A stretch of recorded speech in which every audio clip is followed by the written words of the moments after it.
Bolsonaro protagonizou mais um fiasco público. É o terceiro seguido. A terceira exposição pública de fraqueza de Bolsonaro e falta de capacidade de mobilização das bases. Dessa vez foi em Belém, no Pará. Bolsonaro foi e não tinha ninguém ali praticamente para recebê-lo. Mesmo com as estratégias de filmagem que são utilizadas, dá pra ver que o poder de mobilização de Bolsonaro enfraqueceu demais. E isso começa a ter impactos na base dele no Congresso, que cada vez mais se enfraquece. Porque se Bolsonaro é insuficiente, nós temos que migrar para Lula. Só que um fato muito curioso nesse evento foi a afofada que o deputado Éder Mauro, todo machão, se deu ali no seu próprio salame enquanto olhava fixamente para Bolsonaro. Você concorda comigo que Bolsonaro apodreceu o seu capital político? Por que Bolsonaro não mobiliza mais ninguém? Ele está fraco? O que você acha da afofada do deputado Éder Mauro? Deixe seu like porque eu sei que você curtiu o fiasco e se inscreva no canal. Esse evento do Bolsonaro aconteceu em Belém do Pará, nessas andanças que Bolsonaro faz, como se ele fosse um macaquinho, né? Uma alegoria de Michele Bolsonaro. Porque todos esses eventos que o Bolsonaro teve em Belo Horizonte, também em Santa Catarina, em São Paulo e agora em Belém do Pará, ele foi como um acompanhante de Michele, porque eram eventos do PL Mulher, porque quem é a candidata do PL hoje é Michele. Mas Bolsonaro vai lá para ele não ficar chateado, para dar um cala-boca no Carluxo, para os filhos não encherem o saco. Então Bolsonaro tem que ir para prestigiar a esposa.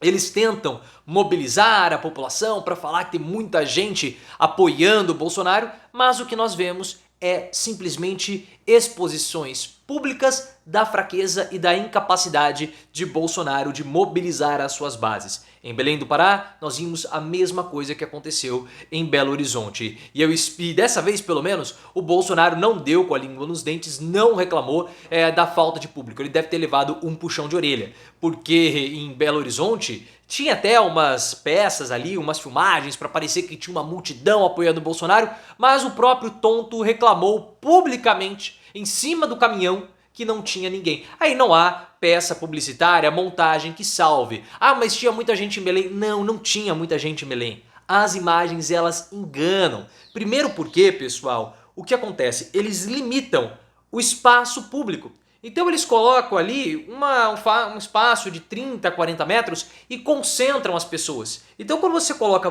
poucas pessoas num espaço apertado, parece que tem muito. E aí todas as filmagens, eu quero que vocês reparem nisso, todas as filmagens elas são feitas com o celular na vertical, com o celular em pé. Porque assim o ângulo, a abertura é muito menor. E se você coloca 2, 3 pessoas, já parece que tem muita gente. Então tudo isso são estratégias para aumentar o tamanho de Bolsonaro, que está super reduzido. Só que o que me chamou a atenção em uma dessas fotos do Bolsonaro em Belém foi o deputado Éder Mauro dando essa afofada indiscreta enquanto olhava fixamente para o Bolsonaro. Que coisa, né? Deputado Éder Mauro, ele que é todo machão, todo viril, aparentemente gosta de pintar o cabelo, ele que ataca as esquerdas, ele que tem várias denúncias contra si, mas continua sendo deputado.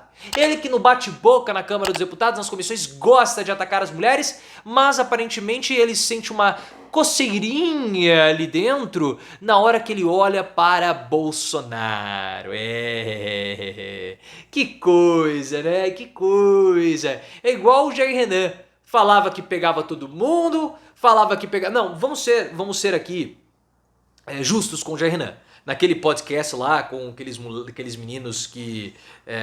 Red Pill, ele falou, foi a época que eu mais peguei gente. Ele não falou pegou mulher, peguei gente, né? E aí, tudo bem, mas o Bolsonaro falava que ele era pegador, né? Que o filho era comedor, e aí a gente viu o que o filho dele de verdade gostava. E talvez o Éder Mauro seja a mesma coisa. Só que aí, pessoal, tirando toda a picardia que nós precisamos fazer com o Éder Mauro, o deputado da coçadinha, todas essas exposições públicas de fraqueza do Bolsonaro acabam se revertendo ou acabam tendo impactos na Câmara dos Deputados. Porque o apoio que Bolsonaro recebe, ele simplesmente derreteu. Porque os parlamentares de centro-direita, principalmente, perceberam que o Bolsonaro ele não traz votos. Então se Bolsonaro não traz votos, não adianta ficar insistindo com ele. Nós precisamos votar com o governo para pegarmos as emendas e distribuirmos para os nossos estados, para as nossas regiões. É isso que está acontecendo. O UOL fez um levantamento mostrando que em 2022 o Bolsonaro ele venceu em 14 estados. Uma votação muito expressiva, claro, ele quase ganhou do Lula. Mas hoje apenas 13 estados na Câmara dos Deputados votam majoritariamente com o Bolsonaro. Lula tem hoje a ampla maioria dos estados brasileiros na Câmara dos Deputados. Por quê? Porque o capital político do Bolsonaro derreteu. E um estado que chama muita atenção é Roraima. Tudo bem que Roraima tem 8 deputados, não é um estado lá muito grande em termos de votos, mas Bolsonaro em 2022 teve 75% dos votos em Roraima. 75%. E hoje, 66% dos deputados em Roraima votam junto com o governo Lula. E não há nenhum deputado de partidos de esquerda em Roraima. Essa exposição do Bolsonaro tem custado caro para ele, inclusive traições dentro do PL. O PL, pessoal, tem 99 deputados. 19 votam contra a oposição e junto do governo. O PL não é o principal partido bolsonarista na Câmara dos Deputados. O principal partido é o Partido Novo, que tem um alinhamento com a oposição muito maior. Tudo bem, tudo bem. O Partido Novo tem 3 deputados. Uma quantidade muito pequena, mas muito pequena mesmo, comparado com o PL. Mas a quantidade de deputados do PL que votam a favor do governo é maior do que a bancada do PSB. É maior do que a bancada do PDT, que são partidos da base aliada. É um número muito significativo isso, que é o partido do Bolsonaro. Então nem dentro do PL eles acreditam no Bolsonaro, porque todo mundo percebeu, o Valdemar Costa Neto também percebeu, que o Bolsonaro ele é insuficiente. Só a aposta no Bolsonaro não vai fazer o PL ter mais de 1000 prefeituras no ano que vem. Isso ficou muito claro. Os escândalos de corrupção de Bolsonaro, a boa gestão econômica do governo Lula, todas as repercussões negativas envolvendo o nome de Bolsonaro, incluindo os seus processos que vão jogá-lo à prisão, derreteram o capital político dele. E Bolsonaro, ele só tem, pessoal, a retórica, o quebra-queixo, o bate-boca. Ele não é um político de projetos, ele é um político de palanque.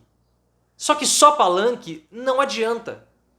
Isso acaba afetando até a oposição, que acaba afetando o Bolsonaro porque a oposição não tem bandeira. Se a oposição não tem propostas, como que Bolsonaro vai encampar essas propostas para mobilizar as pessoas? Não mobiliza. Ele não é um político mobilizador, ele é um político que consegue votos para ele próprio.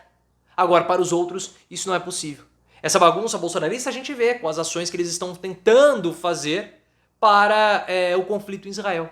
Eles fazem oposição, xingam, criticam Lula, mas quando você olha para os projetos que estão sendo movimentados na Câmara, são projetos para convocar o Mauro Vieira, que é o chanceler, e moções de repúdio.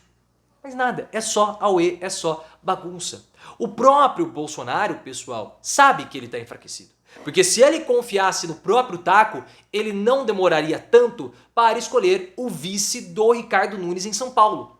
O Valdemar Costa Neto, em entrevista ao Poder 360, falou sobre isso. Uma demora para o PL definir quem que vai ser o vice, né? Para o Ricardo Nunes, nós estamos esperando o posicionamento do Bolsonaro. O Bolsonaro não sabe se ele vai apoiar o Nunes, porque ele teme que lá para março do ano que vem, pesquisas mais próximas da campanha possam mostrar Nunes derretendo.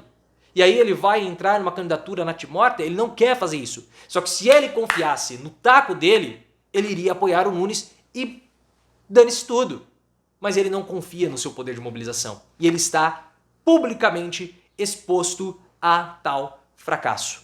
Na minha opinião, seria melhor para o PL colocar Bolsonaro somente em locais fechados, onde você tem um público mais controlado, onde você não tem uma noção de espaço mais ampla.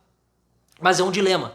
Porque se o PL parar de expor o Bolsonaro dessa forma, o questionamento, por que o Bolsonaro não está sendo mais exposto? Depois de tantos fiascos não quiseram mais mostrar a fraqueza pública do Bolsonaro. Mas e aí? Se não mobiliza, é ruim, porque olha lá, o Bolsonaro não está mobilizando, estão tentando fazer tudo por baixo dos panos, ele precisa ter esse apoio. Então não há um consenso, não há uma saída para o PL. As duas são muito ruins. Expor Bolsonaro ao ridículo, como ele está sendo exposto, para afofadas, né, do deputado Éder Mauro, ou colocar em locais mais controlados, mostrando assim, assumindo a fraqueza política do ex-presidente. É um fim que eu não vou dizer que é trágico, mas é um fim humilhante para o Bolsonaro.